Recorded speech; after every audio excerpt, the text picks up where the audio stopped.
air quotes, comedian sucks. What's that? Oh, bites. The Conservative Party want to appoint a guy called Paul Dalek who is openly racist, as evidenced by the fact he was editor of the tabloid garbage that is called the Daily Mail, a paper that routinely spews racism and lies with a healthy dose of racism and a nice big dollop of racism on top of all the racism. They want to appoint him, a man who is the kind of cunt who would crawl over young children to get to the lifeboat first. A man so fucking rank that even flies wouldn't deign to lay eggs on him for fear of their newly hatched offspring being poisoned by the toxic miasma that is him.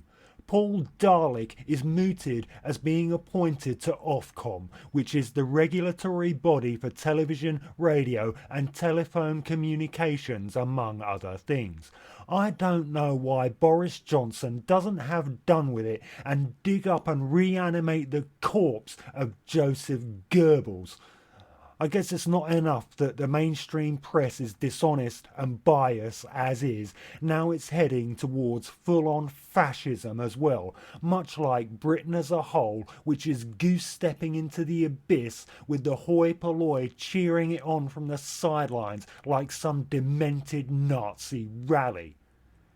If you feel like you need to have a shower due to the disgusting, expletive-laden rant, then now you know how I feel merely mentioning the Daily Mail.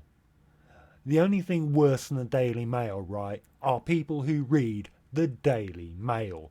People who read the Daily Mail are the type of people who mouth the words that they're reading as they read them.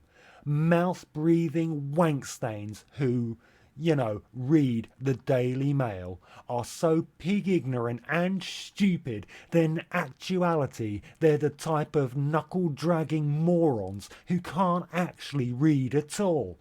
They just look at the pictures, pointing and laughing at the asylum seekers being deported back to where they came from, or pointing and grunting with indignant, impotent rage at the pictures of asylum seekers whose application for asylum was successful.